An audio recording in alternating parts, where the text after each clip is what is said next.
अब लगातार बढ़ता हुआ नजर आ रहा है सरकार के खिलाफ और यही वजह है कि सड़कों पर उतरकर लगातार विरोध करते हुए नजर आ रहे हैं। तो देखिए पीओके में जेनजी का विरोध क्यों देखने को मिल रहा है, क्यों विद्रोह देखने को मिल रहा है, इसके पीछे की वजह यह है कि देखिए पीओके में पाकिस्तान के खिलाफ विरोध प्रदर्शन तेज होता हुआ लगातार नजर आ रहा है। पीओके में जेनजी का विरोध प्रदर्शन लगातार तेज हो रहा है, गुस्सा अब जेनजी का फूटता जा रहा है। पाकिस्तान के खिलाफ छात्रों का हल्ला बोल देखने को मिल रहा है और जो छात्र हैं सड़कों पर उतर आए हैं। शहबाज और पाक आर्मी के विरोध में आंदोलन अब छात्रों ने तेज कर दिया है। मुजफ्फराबाद, मीरपुर, रावलकोट में विरोध प्रदर्शन है और यहां की स्थिति बेहद खराब इस वक्त नजर आ रही है। पीओके में जेनजी खुलकर बगावत पर उतर आई है और सरकार के खिलाफ नारेबाजी भी जो छात्र हैं करते हुए नजर आ रहे हैं। मुनीर ने छात्रों पर गोलियां तक चलवा दी है। इसके साथ ही जेनजी ने शहबाज मुनीर की टेंशन बढ़ा दी है क्योंकि जो जेनजी हैं वो अब किसी भी सूरत में पीछे हटने को तैयार नहीं है। पीओके में विद्रोह को चलने के लिए कोशिशें तमाम की जा रही है सरकार की तरफ से, वहां की सेना की तरफ से, और एक बार फिर से पीओके में आजादी की मांग जो है वो तेज हो गई है। हर जगह एक ही आवाज गूंज रही है, पाकिस्तानियों देश छोड़ो। पाक आर्मी से आजादी के नारे और भी ज्यादा बेचैनी अब पाकिस्तानी सेना और सरकार के अंदर देखने को मिल रही है।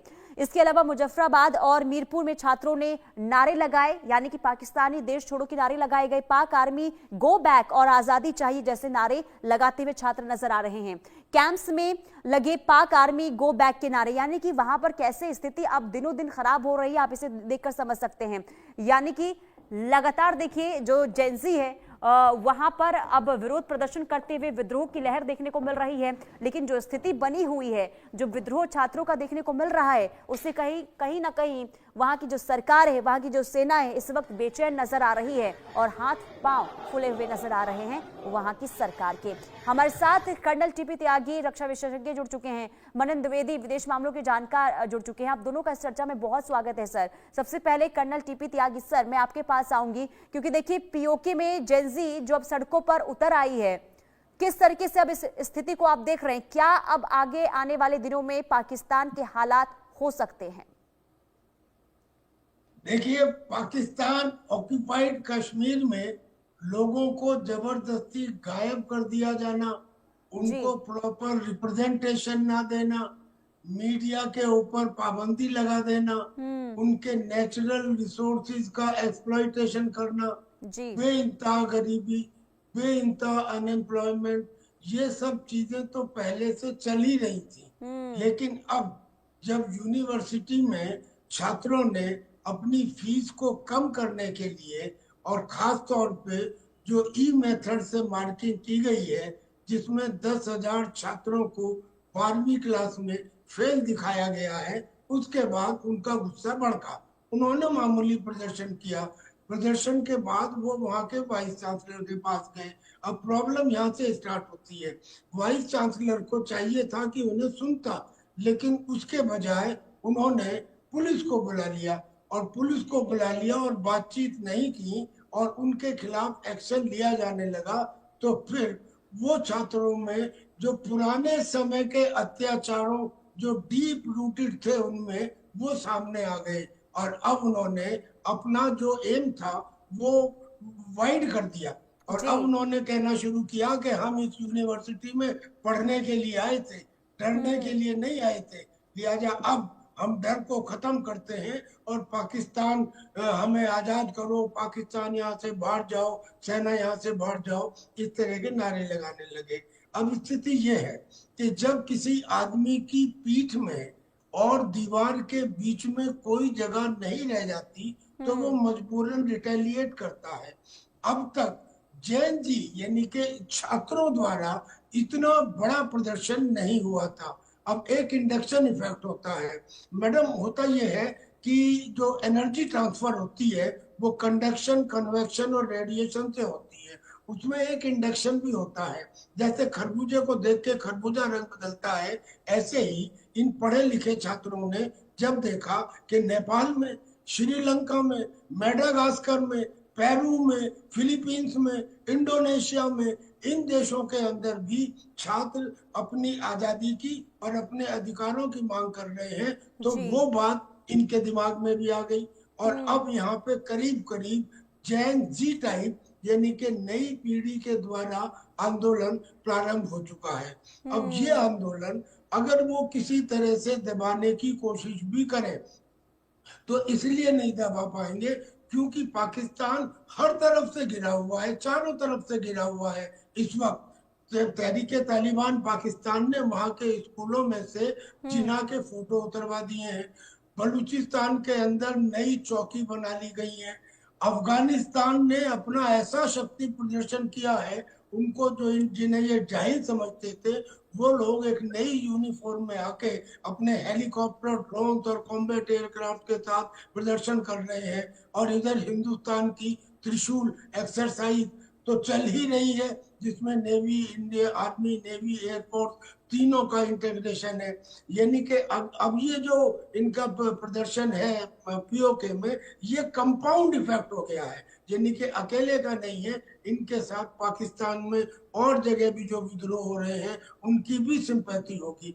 अब इतना सब कुछ होने के बाद जो जम्मू एंड कश्मीर की जॉइंट अवाम एक्शन कमेटी है वो भी विचार कर रही है और वो भी इनके साथ जुड़ेगी। तो अगर वो भी इनके साथ जुड़ती है तो फिर एग्जैक्टली वैसा ही होगा जैसे नेपाल में हुआ, यानी कि पहले छात्रों का, उसके बाद में बचे हुए। बिल्कुल, और नेपाल की जो स्थिति पूरी दुनिया ने देखी और हो सकता है कि यही वजह है कि अब वहां की जो सरकार है बेचैन नजर आ रही है।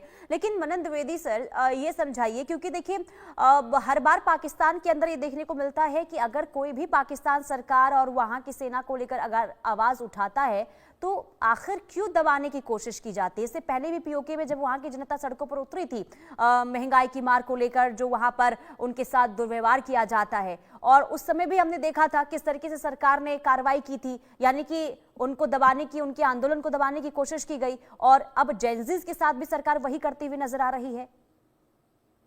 देखिए, इसमें हम ये पाएंगे यहाँ पर कि हमको थोड़ा इतिहास में जाने की नीड है, जरूरत है, क्योंकि हम ये बात देखेंगे कि 1971 में जो बांग्लादेश में इंडिया बांग्लादेश का जो संघर्ष हुआ, भारत ने अपनी मुक्ति वाहिनी के थ्रू जाकर ढाका को आजाद कराया, तो वहां पर भी एक चीज हमारे सामने बिल्कुल दिमाग में कौंधती है, वो ये है कि ढाका यूनिवर्सिटी में किस तरीके के अत्याचार जेनजी पे हुए, छात्रों पे हुए। तो वो चीज एक तरीके से मुझे लगता है, और जैसे कि पहले भी बातचीत हो चुकी है, नेपाल में हम लोग पूरा यंग स्टूडेंट्स की एक्टिविटी देख चुके हैं, श्रीलंका में देख चुके हैं, पेरू में देख चुके हैं, पर पाकिस्तानी आर्मी, आईएसआई और उनका जो MIM कॉम्प्लेक्स है, उनका जो मिलिट्री इंडस्ट्री कॉम्प्लेक्स है, वो पूरी तरीके से डेमोक्रेसी की खिलाफत में ही जन्म लिया है और डेमोक्रेसी की खिलाफत से ही आगे अपने आप को सस्टेन करता है। जिस तरीके से बांग्लादेश में 1971 में प्रोफेसर्स को जिंदा जलाया गया, स्टूडेंट्स को पकड़ पकड़ के शूट किया गया, और जहां तक पीओके की बात है वहां पर तो इसी फेज तक बात पहुंची है कि टीयर गैस, गोले वगैरह इस्तेमाल किए जा रहे हैं, अश्रु गैस के गोले इस्तेमाल किए जा रहे हैं। पर ऐसी भी न्यूज है कि वहां पर भी स्टूडेंट्स को का खात्मा किया जा रहा है। तो मुझे लगता है कि ये एक तरीके की एक ऐसी गन है जो पाकिस्तान ने भारत में इस्तेमाल करने की कोशिश की, पर जैसा कि पंडित जवाहरलाल नेहरू ने कहा है कि ये गन अगर आप किसी और पे साधोगे तो उसको उलट के गोली आपके ऊपर भी लगती है। मैं 2016 के, मुझे 1 मिनट दीजिए, 2016 के जो जवाहरलाल नेहरू विश्वविद्यालय में जो संघर्ष हुआ, जो डिसेंट के नाम पर भारत सरकार को बदनाम किया गया और आजादी का एक बेतुका और बड़ा घिनौना नारा दिया गया, उसको हम रिवर्स करके देखें तो जो जेएनयू में हुआ या भारत के और विश्वविद्यालय में हुआ, जेनजी पीओके के इतिहास में जाकर, पीओके के कॉन्स्टिट्यूशनल फ्रेमवर्क में जाकर यही बात पाकिस्तान गवर्नमेंट और आईएसआई के अगेंस्ट साबित कर रही है। और जिस तरीके से उन्हें दबाया जा रहा है, इसका इतिहास गवाह है, इतिहास साक्षी है कि पाकिस्तान में ये कोई नई बात नहीं है। और जहां तक पीओके की बात है, ये बहुत ही पॉलिटिकली और स्ट्रेटेजिकली लोकेटेड रीजन है, जिसके लिए हमारे अमित शाह जी, मोदी जी और जयशंकर साहब कह चुके हैं कि हम लोग पीओके को लेंगे ही और भारत का ये एक अभिन्न अंग है। ऐसा 1947 ऐसा 1947 के दिनों से जी। माना जाता है, जब यूएनसीआईपी मतलब United Nations commission for India and Pakistan आया। तो मैं कहूंगा, अंतिम बात अपनी कहूंगा कि जेनजी को रोका जा रहा है, पर इसमें यह है कि आप रिबेलियन को एक हद तक तो रोक सकते हैं, पर वहां पे अगर गवर्नेंस नहीं होगी, और वहां पर पीओके में ये देखा गया है कि 33% अनएम्प्लॉयमेंट है, और वहां पर एग्रीकल्चरल इकोनॉमी जो उनकी मेन स्टे थी उसको जी। दबा दिया गया है, और सारा पैसा आता है गल्फ से और लोग गल्फ में चले जाते हैं। ऐसी स्थिति में जो एनार्की और आतंक फैला हुआ है वो बिल्कुल जायज है, और ऐसा होना ही था पीओके में और पाकिस्तान में। ठीक है, लेकिन कर्नल टीपी त्यागी सर, जो रह रहकर पीओके में आंदोलन की ये आग, विद्रोह की ये आग सरकार के खिलाफ जो उड़ती रहती है, इसे देखकर क्या समझ आ रहा है? क्या अब वो दिन दूर नहीं जब पीओके पाकिस्तान के हाथ से निकल जाएगा? और दूसरा सवाल ये भी होगा कि आखिर जब आवाज उठाई जाती है वहां की आवाम की तरफ से, और अब जब छात्र वहां पर सड़कों पर उतर आए हैं अपनी मांगों को लेकर, तो आखिर उन्हें कुचलने की कोशिश क्यों हो रही है सरकार की तरफ से? क्यों डरी हुई है सरकार? सरकार तो इसलिए डरी हुई है क्योंकि हर तरफ से सरकार फंसी हुई है। ऐसे में उनको लगता है कि अगर इन्होंने भी हमारे खिलाफ प्रोटेस्ट करने शुरू कर दिए तो हम कहीं के नहीं रहेंगे। लिहाजा सरकार का डर तो वाजिब है। अब सवाल ये है, किसी भी देश की जो यूनिवर्सिटी होती है वो यूनिवर्सिटी उस देश की आत्मा भी होती है, वो जी। यूनिवर्सिटी उस देश का भविष्य भी होती है। तो जब कोई यूनिवर्सिटी से आग निकलती है तो वो तेज गति से फैलती है, बजाय इसके कि जब व्यापारी या उद्योगपति आवाज उठाते हैं। ऐसा ही बांग्लादेश के अंदर भी हुआ था, वहां भी यूनिवर्सिटी से ही आवाज उठी थी। अब यहाँ यूनिवर्सिटी से जो ये आवाज उठ रही है, ये पढ़े लिखे बच्चे हैं, ये देख रहे हैं। क्योंकि अपना जब तुलनात्मक अध्ययन किया जाता है तब इन्हें पता लगता है कि हमारे दूसरे कश्मीर में जो भारत में है वहां किस तरकीब से एक बेहतरीन काम हो रहा है, विकास हो रहा है, लोग खुश है, और तो और वहां पे सिनेमा हॉल खोल दिए गए हैं। और हमारी ये बदतर हालत है, एक तो हम 2 नंबर के सिटीजन हैं। अभी तक इस बात की आवाज वहां की आवाम उठा रही थी रह रहकर, लेकिन कंसिस्टेंटली, कंटिन्यूअसली, अनअबेटेडली नहीं उठाई गई थी। अब मुझे लगता है कि चूंकि छात्र इसमें आ गए हैं और छात्र खुद कह रहे हैं कि भाई Pakistan go back, Pakistan go back, और जो बाकी लोग हैं वो कह रहे हैं कि आर पार तोड़ दो और कारगिल गेट खोल दो, और ऊपर से सारे मिलकर कह रहे हैं कि ये जो दहशतगर्दी है इसके पीछे वर्दी है। यानी कि माहौल अब पूरी तरह से वोलेटाइल हो चुका है। यही कारण है कि हिंदुस्तान ने भी इसके ऊपर कमेंट करते हुए ये कहा है कि पीओके के अंदर सिविल लिबर्टीज को पूरी तरह से ताक पर रख दिया गया है। लिहाजा अब इसके ऊपर इंटरनेशनल कम्युनिटी भी ध्यान दे, मैं समझता हूँ। और इतना ही नहीं, जैसे मेरे काबिल को पैनलिस्ट ने कहा कि भाई इतना ही नहीं कि केवल आंसू गैल के गोले छोड़े हो या उन्होंने लाठी चार्ज किया हो, उन्होंने गोलियां भी चलाई है।